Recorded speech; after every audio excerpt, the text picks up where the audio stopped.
নমস্কার। আহ, আমরা আগের ভিডিওতে ডিমেনশিয়া কি এবং তার সিমটমস নিয়ে আলোচনা করেছি। এই ভিডিওতে আমরা ডিমেনশিয়াকে কিভাবে ম্যানেজ করতে পারি বা একজন ডিমেনশিয়ার আক্রান্ত ব্যক্তিকে যারা টেক কেয়ার করছেন, অর্থাৎ কেয়ার গিভাররা, তাদের যে সমস্যাগুলো হয় সেগুলোকে আমরা কিভাবে অ্যাড্রেস করতে পারি তাই নিয়ে আলোচনা করব। ডিমেনশিয়া এমন একটি রোগ, যেই রোগে ডিমেনশিয়ার একটু স্পেসিফিক ভাবে কোনো ট্রিটমেন্ট কিন্তু হয় না। ডিমেনশিয়ার আহ ক্ষেত্রে কারণে যে ব্যক্তি রেগে যাচ্ছেন বা ইরিটেট হয়ে যাচ্ছেন, তার বিহেভিয়ারাল কিছু ইস্যুস হচ্ছে, এগুলো মেডিকেশনের মাধ্যমে ম্যানেজ করা যেতে পারে এবং থেরাপিউটিক জায়গা দিয়ে কিন্তু বিহেভিয়ারাল ম্যানেজমেন্ট করা যেতে পারে বা বাড়ির ফ্যামিলি থেরাপি করা যেতে পারে, ইন্টারাকশন প্যাটার্ন চেঞ্জ করা যেতে পারে, এই কাজগুলো করা যেতে পারে। তো আমরা আজকে আলোচনা করব যে ডিমেনশিয়ার আক্রান্ত ব্যক্তির সাথে কি কি করবেন এবং কি কি করবেন না।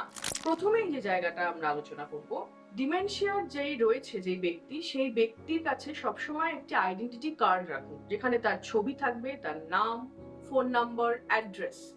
কারণ এদের মাঝে মাঝেই ঘর থেকে বেরিয়ে যাওয়ার একটা প্রবণতা থাকে এবং কোনো কারণে সে বাড়িতে ফিরতে পারলেন না বা রাস্তা খুঁজে পেলেন না, এই সমস্যাগুলো তাদের থাকে।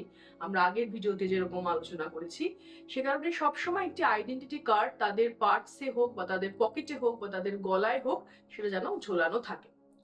তাদের ঘরে কোনো রকম ভাবে দোদুল্যমান কোনো কিছু রাখবেন না, যেরকম ধরুন ক্যালেন্ডার বা ধরুন কোনো ফটো ফ্রেম, এমন কিছু বা কার্টেন যেটা হাওয়ায় দুলছে, এটা কিন্তু তাদের কিছু সেন্সারি ইন্টিগ্রেশনে অসুবিধে করায়। সে কারণে এরম কিছু তাদের ঘরে রাখবেন না। ধরুন ডিমেনশিয়ার পেশেন্টের অনেক দিন ধরে বাড়ির লোকের সাথে একটা ঝগড়াঝাটি হচ্ছে, মন খারাপ, চেঁচামেচি। আপনারা ভাবছেন ঠিক আছে, যাক একটু আত্মীয়র বাড়ি থেকে ঘুরে আসুক বা ছেলে বা মেয়ের বাড়ি থেকে ঘুরে আসুক, মানে চেঞ্জ অফ অ্যাড্রেস করবেন না। কারণ এটা কিন্তু তাদের পক্ষে মানিয়ে নেওয়াটা খুব অসুবিধার হয়। এরকম আপনার হয়তো মনে হচ্ছে যে অন্য কোথাও গিয়ে সে হয়তো একটু ভালো থাকবে, তা নয়। চেঞ্জ অফ অ্যাড্রেস কিন্তু কিছুতেই ডিমেনশিয়ার পেশেন্টের করবেন না।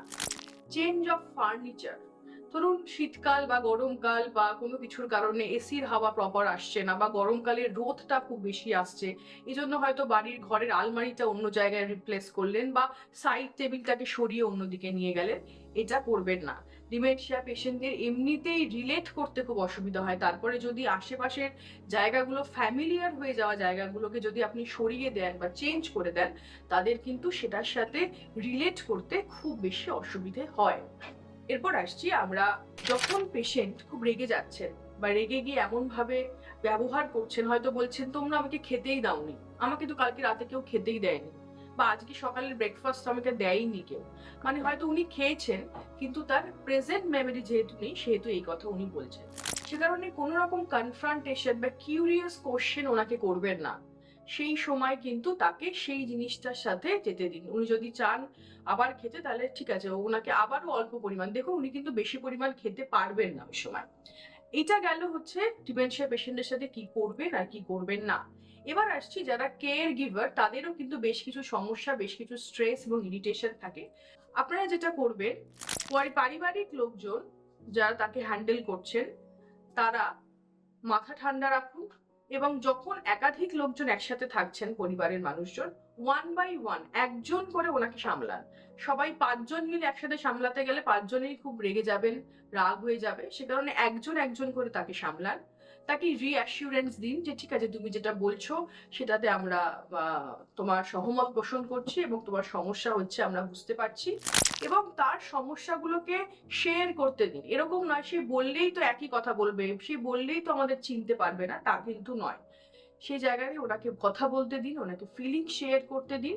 এইভাবে কিন্তু আমরা একটা ভালো এনভায়রনমেন্ট তৈরি করতে পারি বা ফ্যামিলি এনভায়রনমেন্ট তৈরি করতে পারি, যেই এনভায়রনমেন্টে একটা ডিমেনশিয়ার পেশেন্টকে আমরা রাখলে সাথে ওষুধ তো অবশ্যই চলছে এবং থেরাপি, এর সাথে কিন্তু আমরা একটা প্রপার এনভায়রনমেন্ট দিতে পারি, যেখানে ডিমেনশিয়ার পেশেন্ট খুব ভালোভাবে নিজেকে এগিয়ে নিয়ে যেতে পারে। একটা সমস্যা অবশ্যই তার জীবনের একটি অঙ্গ, কিন্তু সেই সমস্যাটাকে নিয়ে চলতে গেলে আমাদের এই জিনিসগুলো মাথায় রাখতে হবে এবং ডিমেনশিয়ার পেশেন্টকে ভালো রাখতে হবে।